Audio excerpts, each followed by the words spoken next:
Hello and welcome. I'm Elsa Gillis. The city of Charlotte and its surrounding neighborhoods are having a growth spurt. Some statistics say 60 people are moving to the Queen City a day. And if you're one of them, there's a whole batch of new bars, restaurants, activities, and hidden gems to explore. Today, we're canvassing the city so you don't have to, and highlighting the best of the best across the 704.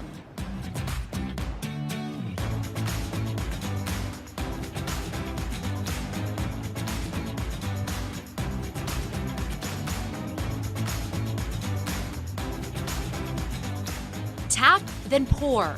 It's a new concept that's sweeping Charlotte's drinking scene and letting you become your own bartender. In a few moments, we'll step inside the city's first self-serve tap room, just 1 mile outside of Uptown. And it's been a staple in Charlotte for 15 years, but on the inside, it's changing by the day. The one question staff at Foxcroft Wine Company will ask you before pouring you a glass. This is your 704. If you're going out in the South End neighborhood, it's not hard to find a place to grab a drink. But what about becoming your own bartender? Hoppin's taproom is entirely controlled by your wrist. With more than 6 dozen taps lining the walls, it's changing the way the city drinks. Take a look inside. Beer, wine, and good vibes. Come in and grab a cold one. Better yet, pour your own. Hoppin opened in South End on the corner of Winifred and Bland Streets back in December of 2017, becoming the first self-pour taproom in Charlotte. It houses 62 total taps with 50 different craft beers to choose from. The other 12 selections on tap include a catalog of wine and Prosecco. Hoppin's beer selection starts with a range of local Charlotte brews, but that's not all. You might be a little bit confused on how this all works the first time you step inside, but the staff is there to guide you through your first pour. Here's what you need to know before you go. After checking in with your ID, you're given a wristband that's attached to your name and credit card. You then grab a glass, tap your wristband to whichever tap you choose, and then pour as many ounces of beer or wine as you like. Once your glass is full, grab a seat. Hoppin has table and lounge seating split between 2 levels, an outdoor balcony looking toward the Charlotte skyline, and a spacious outdoor patio. Out back, you'll likely stumble across plates of wonton nachos, sliders, and wings being served from the Twisted Eats food truck. The food truck may be on wheels, but it's there to stay now that its owner has agreed to make it a permanent fixture outside the tap room. Stay for a drink and a meal, or come back for trivia every Tuesday night. Hoppin Brewery also hosts music bingo on Wednesday nights and live music each weekend. Love Hoppin's concept but want something closer to home? Hoppin Brands has 2 other venues coming to Charlotte this year. Pin House in Plaza Midwood, which will feature duck pin bowling, and the Studio in South End, which will be the first self-pour live music venue in the city. So remember, the next time you're in South End and in need of a drink, Hoppin is a great place to find beer, wine, and good vibes. Drinks at Hoppin are priced per ounce, a good reason to watch your pour while you act as your own bartender. Hoppin, by the way, is open 7 days a week. What's the last great taste of wine that you had? What about the worst? Foxcroft Wine asks this question to keep you coming back. We sat down for a drink inside Foxcroft's Dilworth location to get in on the secret that has kept them in business for 15 years.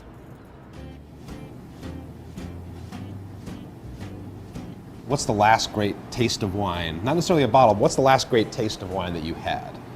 And as much as you can remember, what did you like about it? The basis of wine at Foxcroft is to have diversity and the right combination of identifiable, recognizable names intermixed with producers and regions that we feel strongly and passionately about, who are pushing the envelope for what can be produced where, with a right mix of brand new discovery wines, but always at a price that you can take a chance on something that you've never tasted before and not be disappointed.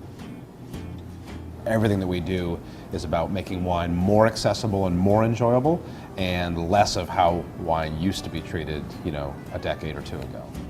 Here we take a retail approach to everything, so anything on the shelves that you see, you can walk in off the street, buy it for that price, take it home and enjoy it with your own home-cooked meal or give it as a gift. What makes us different is you can come here and drink that same wine for the same price here, served in Riedel stemware with an attentive, informed staff, with great from-scratch food in a great environment that's fun. It's a place where you can come in shorts and a t-shirt, or you can come in a suit, and I think that's the beauty of this, of the location and the way that wine makes everything okay, is that people feel equally comfortable, whether they're coming from a meeting, working at the bank, or whether they're on their way home, or whether they're bringing a date, or a group of friends getting together. It can be whatever experience you want it to be. The thing to know about Foxcroft is that we're always here, we're always looking for great wines, and we're always bringing in new things. So even if you've had a great experience here in the past and it's been a little while, it's well worth checking back in, because we're always doing new things. And if there's one thing you can rely on, is that you'll always have a great experience with hospitality, food, and wine, no matter where you are. Foxcroft does not take reservations. They're big on the first come, first serve concept. The good news is you have all week to get inside and enjoy a glass of wine. Foxcroft is open 7 days a week. Next, we discover Charlotte's used bicycle shop, the Charlotte Recyclery, located in Noda. Not only can you find a unique custom-built bike for a fraction of what you would pay elsewhere, but when you buy from here, you're reducing landfill waste and empowering local children. Here's how. I'm Eric Supel. I am the manager of the Charlotte Recyclery. My name is Paul. I work at the Re-Cyclery as a bike mechanic. So the Charlotte Recyclery takes in somewhere between 1,000 to 1,500 bikes a year. These are bikes that are either no longer in use. They're bikes that are destined for the landfills. We fix them up so that we can get them back on the road again by reselling the bikes that we can, or raise money for the Trips for Kids programs. In Trips for Kids Charlotte, we have two main programs. Our first program is the Ride program, which happens 9 months out of the year. We do that every Saturday, and we give youth the opportunity to get out and mountain bike. These kids normally don't get to see nature or an activity outside of their neighborhood. We also do an Earn a Bike program. They go through a 6-hour course. They learn about safety, bicycle maintenance. At the end of that program, they get a bike, lock, lights, and helmet to kind of carry through with what they just learned. And all of these programs are free. We're mentoring these youth at a young age on how to use their bicycle to get them places and further them in life. I feel like we're starting young so that we can grow our future into more of a bike sustainable community. When I got into cycling, I had just moved to Boston and I didn't have money for the bus. I went to a nonprofit very similar to this, got my first bike, and I learned very quickly how that can change your life. If you have a bike that you're going to discard or you don't want to do anything with, bring it here rather than putting it in the waste stream. If you wanted to find a personalized bike, we're going to have something a little more unique than the box store. Riding a bike allows anyone to access total freedom. It's just a joy that everyone should experience and have the opportunity to have.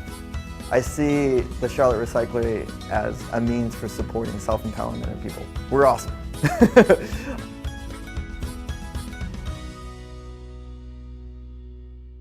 If you, your neighbors, or your friends have rounded up 6 or more used bikes, the Charlotte Recyclery will send a truck to come pick them up. Their Noda location is open Monday through Saturday. Tapas, wine, and entrees with a European twist. It's a new restaurant concept that was anticipated in Charlotte for so long, it had to open quietly in South End. The one dish the manager says you'll be happy to wait in line for.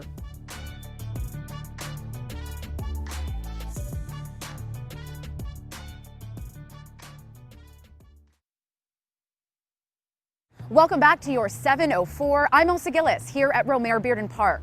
It's no secret South End has become one of the hottest neighborhoods in Charlotte. If you've seen lines wrapping around a brick building on West Worthington Avenue recently, it's because of Barcelona Wine Bar, a spot that's attracted attention since it was being built. We went inside for an exclusive look, and this is what we found.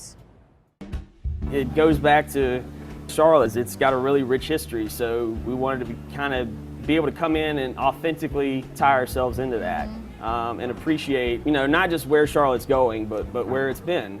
If you step inside Barcelona Wine Bar, you'll notice just that. The exposed brick, bright big windows, and knickknacks all play homage to the days when this was a successful knitting mill.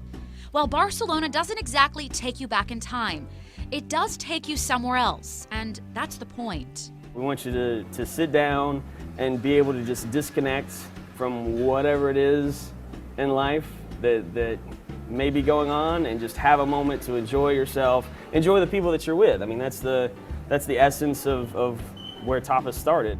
General Manager Joshua Grogan says he wants guests to experience excellent service, cocktails, wine, and food. And don't be afraid of the Spanish, Chilean, or Uruguayan choices. No intimidation. We have a staff here that is going to walk you through and be there for you. It's, you know, what journey are you looking for? Let's take it together. Here's a good place to start.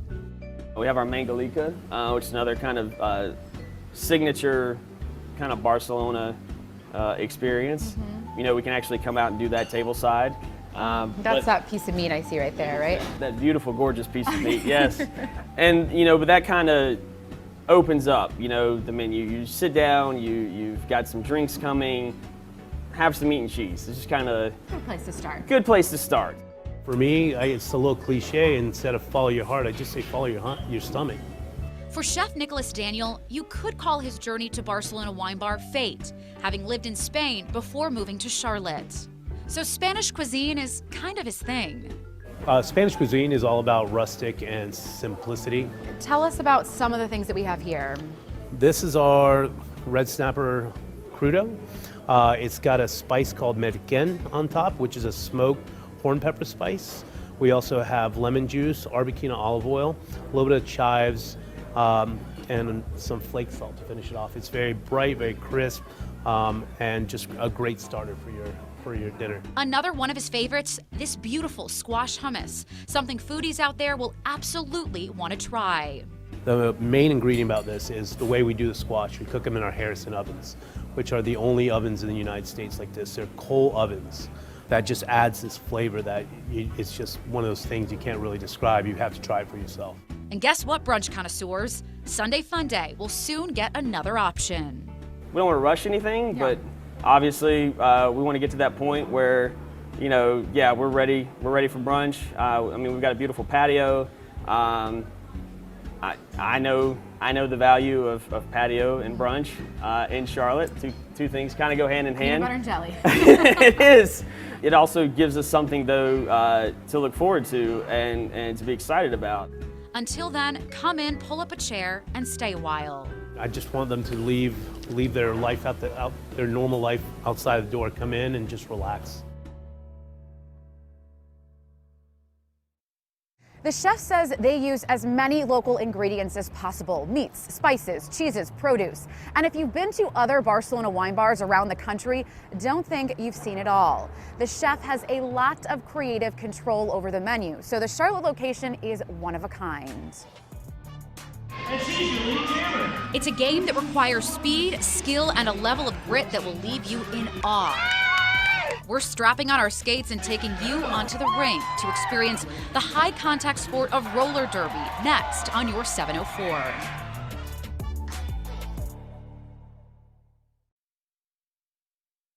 It's a high-speed, hard-contact team sport, and it's 100% girl power. I'm talking about the Charlotte Roller Derby. Your704 caught up with the Charlotte All-Stars during their first bout of the season. We've got a successful penny pass. It's unlike anything you've ever experienced. It's not any other sport with a ball. The Charlotte Roller Derby isn't new to the Queen City, I have been playing roller derby for almost 9 years. but its underground following will tell you it's a sport that shouldn't be missed, even if you have to watch it with one eye open. The first time I saw someone hit somebody else, I was hooked. Dozens of female skaters dominate the roller derby courts here in Charlotte. It's a brutal sport where teams try to lap each other while avoiding blocks, hard hits, and bang-ups. It's in my blood. It's in my blood. While roller derby in itself is rugged and sometimes painful, skaters are free to go the extra mile with colorful makeup, hair, and sometimes glitter. This day is about me and being different and being what I want to be, and I like glitter. Roller derby teams are made up of 5 skaters skating counterclockwise around a track. Each team has a designated jammer whose job is to lap the opponents while avoiding the blocker. A job easier said than done. My favorite part about being a blocker is laying people flat out on their back, just knocking them smack out on the ground. Charlotte Roller Derby draws a loyal crowd, and it's the ruthlessness that they love. Oh, the crowd loves big hits. And the skaters know a little interaction with the fans goes a long way. Yeah, I make it rain a little bit and I get it back. It's always the funnest part. Bout day or game day requires a lot of extra work and effort by the Charlotte Roller Derby. Skaters must show up early to lay down the flooring for their own track, also roping it off and setting course boundaries before the match. And after a bout, they're expected to pack up the floor and clean up, making bout day roughly 12 hours long. It's a lot of work and even more play, especially when a bout begins. These skaters may seem tough on the track, but they skate for you, donating a portion of their sales to community charity groups. We work with community partners, so we try to find another nonprofit program, so a portion of our sales goes to them. From laying their own track to running the merchandise tables, these ladies do it all for the love of the game.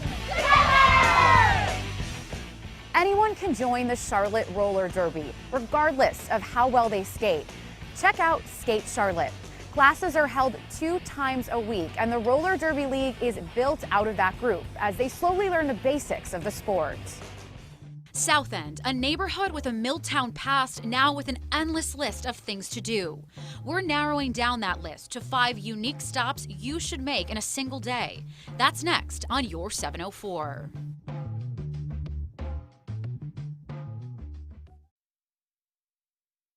If you're new to Charlotte, or even if you're not, it's nearly impossible to keep track of every restaurant, bar, or cool thing to do that's popping up across the city.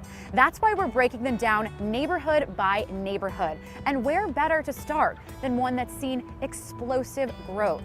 Here's a complete list of the top 5 things to do in South End. Charlotte's South End neighborhood may stretch just 5 miles, but it packs a punch with its industrial feel and vibrant atmosphere. You'll get a sense of that feel from our 5 things to do in South End list. Let's start with number 5. Atherton Mill and Market offers shoppers a glimpse into Charlotte's past while giving them a reason to take part in a little retail therapy.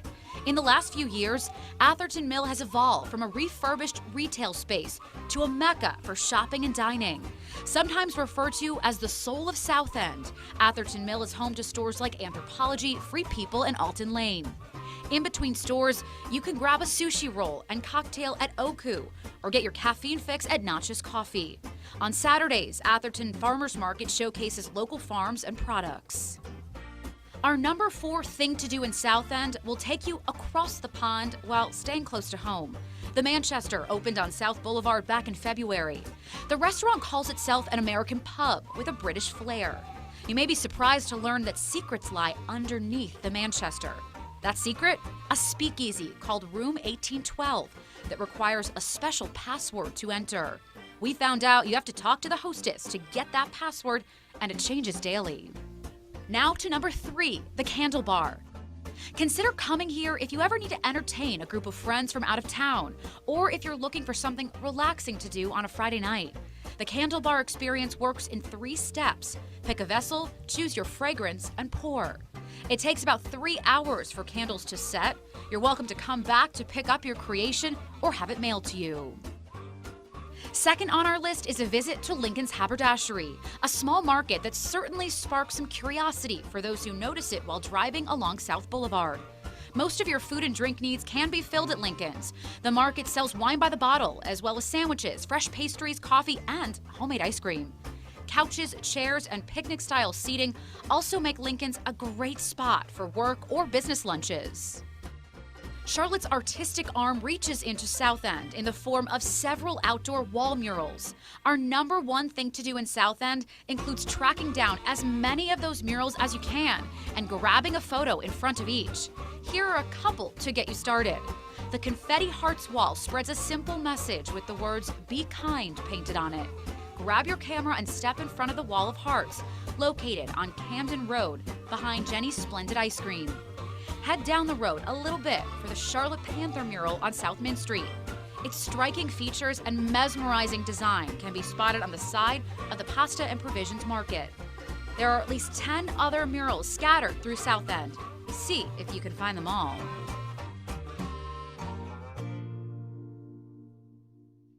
These 5 things to do will certainly keep you busy for a day out in South End. You can expect that list to grow as the neighborhood expands. For now, we're headed back out to talk to more of the city's entrepreneurs as they introduce us and you to some of Charlotte's most interesting spots. We'll see you next week. Until then, you can follow us as we work our way through Charlotte's neighborhoods on Instagram and Facebook. Just search for Your704.